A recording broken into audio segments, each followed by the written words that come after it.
Alhamdulillah wassalatu ala Rasulillah. Kembali semula kita di Assalamualaikum. Terima kasih yang masih setia bersama kami, bersama saya Naufal Hatta, dan kita bersama dengan Masjid Desa Cempaka insya-Allah. Dan hari ini kita nak membicarakan siri kemuliaan Rasulullah sallallahu alaihi wasallam, khususnya kita nak bicarakan berkenaan dengan zuhud. Subhanallah. Dan pastinya untuk berbicara lebih lanjut, kita persilakan wakil jurucakap Masjid Desa Cempaka iaitu yang bahagia Ustazah Nurul Khadijah Muhammad. Assalamualaikum Ustazah. Waalaikumsalam warahmatullahi. Syukran Naufal. Terima kasih bersama dengan kami hari ini, masya-Allah. Ustazah, sebab kita nak bicara orang biasa je, kalau kita orang-orang kita semua sebut zuhud. Kenapa bang tak hantar anak kita ke sekolah, kita zuhud. Kita cukuplah belajar agama je.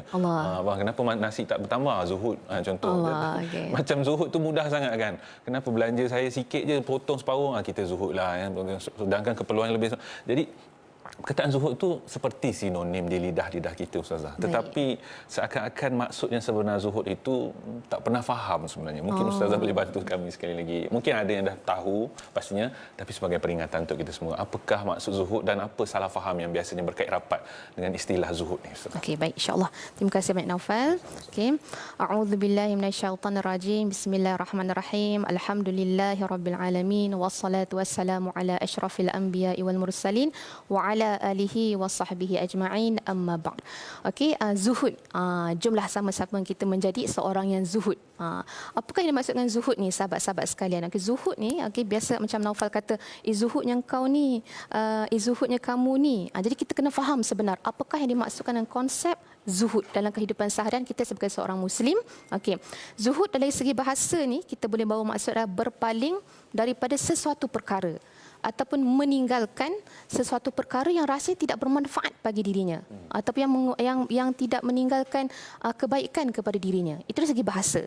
Okey, dari segi syarak ataupun istilah dalam sudut Islam, okey, zuhud adalah mengambil sekadar yang perlu sahaja daripada sesuatu perkara yang diyakini halalnya itu. Dia mengambil sesuatu yang rasa okey, cukup dah, alhamdulillah, sekadarnya, bersyukur dengan apa yang ada.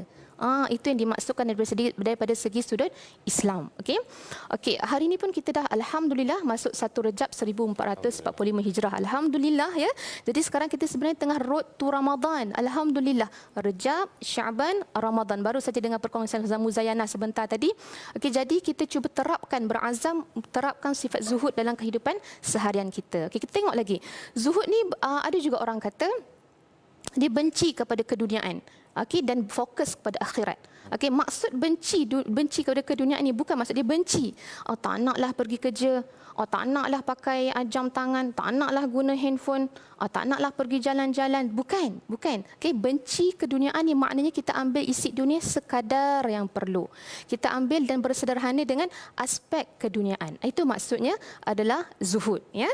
Kemudian zuhud ni juga maksudnya ditinggalkan kesenangan di dunia untuk mengejar kesenangan di akhirat sana. Nanti kita akan berbicara tentang Masjid Desa Cempaka Nilai. Ni kita nak berebut ni. Kita meninggalkan kesenangan di dunia sebab Allah dah janjikan ada kesenangan di akhirat nanti. Ya. Kemudian seseorang pernah bertanya kepada Imam Hasan Al-Basri. Okey, apakah soalan kepada Imam Hasan Al-Basri ni, sahabat-sahabat sekalian, apakah rahsia zuhudmu wahai Imam Hasan Al-Basri? Imam Hasan Al-Basri ni telah menyatakan 4 perkara. Okey, 4 perkara dalam konsep zuhud ini. Okey, yang pertama, aku yakin rezekiku tidak akan diambil orang, okey, hingga tenang dalam mencarinya. Subhanallah. Jadi kita ni sahabat-sahabat sekalian, kita keluar melangkah untuk pergi bekerja, keluar melangkah buka pintu tu, ya Allah, aku niatkan aku pergi kerja ni kerana untuk mendapat redha Allah Subhanahu Wa Taala. Tak sempat kita nak fikir tentang hal orang lain, tidak sempat. Jadi kita kena ingat sentiasa Allah. Kita keluar, okey, untuk mencari redha Allah. Okey, ya Allah, aku keluar mencari rezeki untuk membantu keluarga mencari nafkah. Yang kedua, Imam Hasan Al-Basri kata, aku yakin bahawa amal ibadahku ni tidak diwakilkan kepada orang lain sehingga aku sibuk berusaha untuk beramal. Bermakna ya ni sahabat-sahabat sekalian, contohnya dia tidak cakap Ahmad tolong bacakan Al-Quran untuk aku, Ahmad tolong sedekahkan untuk aku, tidak. Jadi disibuk untuk mencari amal, sibuk untuk bertambah amal. Itu maksudnya Imam Hasan Al-Basri kata. Yang ketiga, aku yakin bahawa Allah Subhanahu Wa Taala ni mengawasinya 24 jam dan aku tidak sempat untuk merespon dengan apa-apa kemaksiatan. Jadi kita kena sentiasa ingat tanam dan azam kita, Allah ni sentiasa memerhati kita. Allah ni sentiasa melihat kita 24 jam setiap tika dan terdetik, sehingga rasa macam malu, segan nak melakukan kesalahan dan dosa kepada Allah Subhanahu Wa Taala. Dan yang terakhir sekali, aku yakin kerana kematian itu sentiasa menghampiri aku, jadi aku sibuk untuk aku beramal. Ini 4 perkara yang Imam Hasan Al-Basri kata rahsia sifat zuhud dalam kehidupan seharian. Nanti saya akan simpulkan di akhir nanti rantaian sifat zuhud ini sehingga kita mengingatkan ke arah kematian. Okey. Kemudian ramai juga orang salah faham. Zuhud ni contoh salah faham dari segi aspek pemakaian. Aspek pemakaian contohnya macam kita tengok, Naufal berpakaian subhanallah, alhamdulillah mengikut syariat. Ahli-ahli tim TV Al-Hijrah alhamdulillah semuanya mengikut syariat. Ada yang berpakaian seperti alim, ulama, jubah, serban dan sebagainya. Tapi sayangnya sahabat-sahabat sekalian, beliau tidak berperwatakan seperti mana pakaian beliau sendiri. Ada salah faham zuhud kat situ.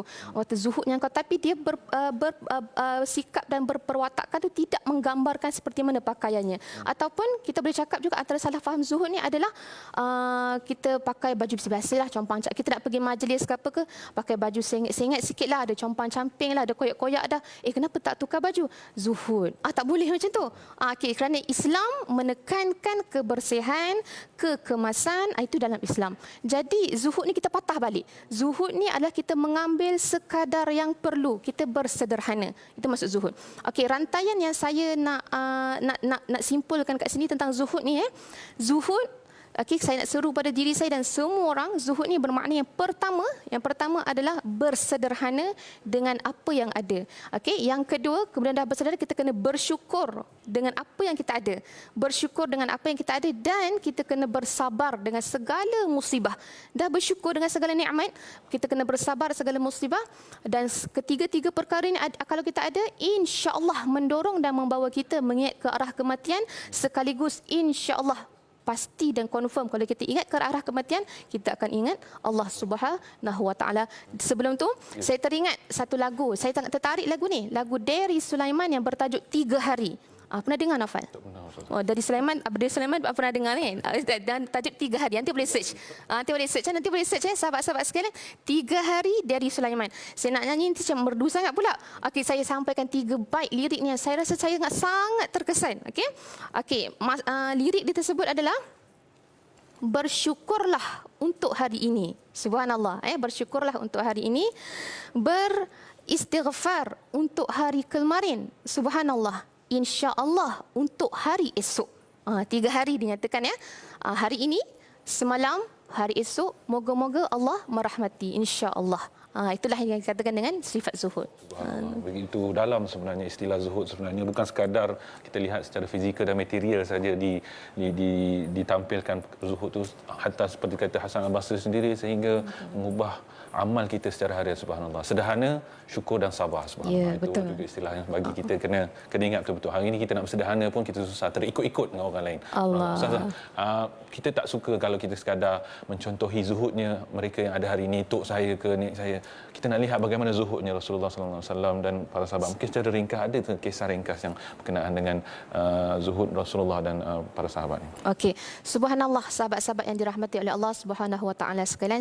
Kita maklum, kita memang sedia maklum, qudwah hasanah kita adalah sosok tubuh bernama Muhammad bin Abdullah sallallahu alaihi wasallam, itu Rasulullah kita, ya.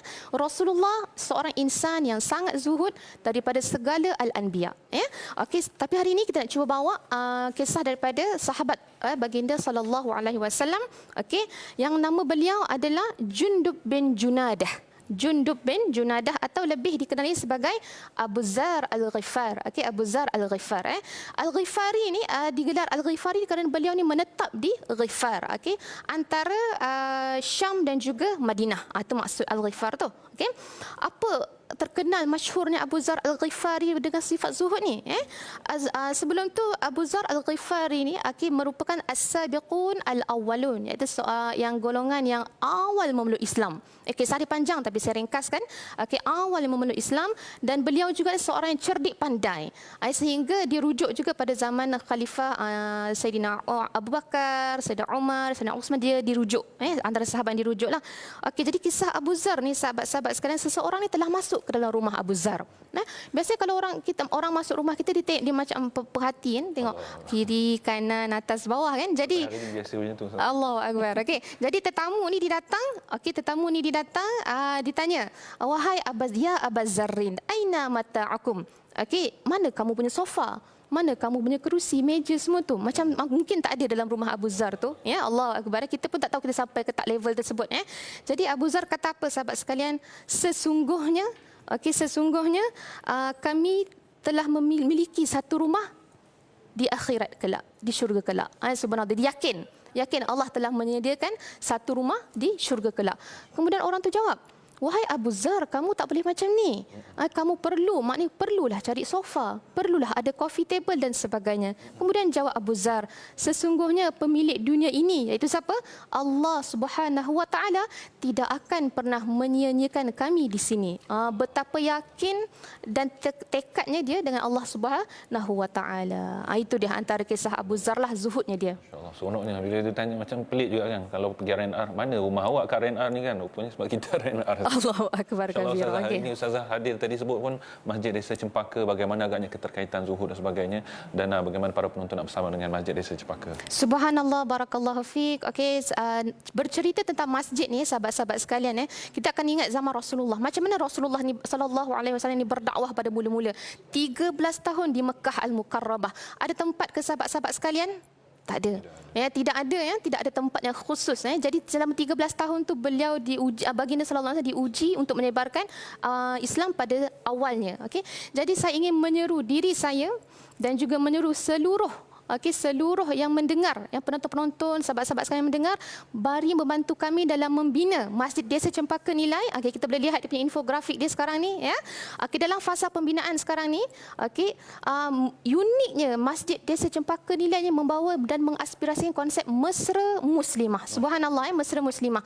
Di mana saya pernah beritahu sebelum ni, dia mempunyai solat dewan solat utama untuk lelaki seperti biasa, macam biasa.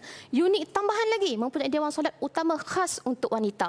Memang mesra muslimah. Jadi kami pihak mesra muslimah ni tidak ada rasa syak ataupun keraguan, contoh nak melakukan praktikal wuduk ke, nak melakukan aktiviti qiyamul bersama kami ke, qailullah bersama kami ke, tidak mengganggu dewan solat utama lelaki. Itu yang pertama. Yang kedua, konsep mesra muslimah membawakan ada bilik khas nursing room, ataupun baby room. Jadi tidak mengganggulah muslimin-muslimin yang datang untuk solat. Dan yang ketiga, ada khas untuk bilik kuliah musliman, ada parking khusus muslimah, dan kita akan aktifkan NGO untuk sentiasa bersama di Masjid Desa Cempaka Nilai mengadakan program-program berkebajikan untuk ibu-ibu tunggal dan sebagainya. Jadi alhamdulillah, itu sajalah. Moga saya menyeru pada semua untuk kita sama-sama berinfak membantu kami dalam pembinaan Masjid Desa Cempaka Nilai. InsyaAllah, sama-sama seperti yang tertera di kaca TV, scan QR code begitu mudah, masya-Allah. Kita memudahkan urusan muslimin dan muslimat. Insya-Allah Allah akan memudahkan urusan kita di akhirat sana, insya-Allah. Terima kasih kita ucapkan kepada yang bahagia Ustazah Nurul Khadijah Muhammad. Bercakap Masjid Desa Cempaka, sama-sama kita berinfak dan kita berhenti berehat seketika. Terus setiap bersama kami para penonton sekalian selepas ini, insya-Allah. Assalamualaikum muslimin dan muslimat yang dirahmati Allah. Kerja pembersihan tanah sedang dijalankan bagi pembinaan sebuah Masjid Desa Cempaka Nilai untuk lebih 20,000 ahli qaryah setempat, dan ianya juga merupakan sebuah masjid mesra muslimah.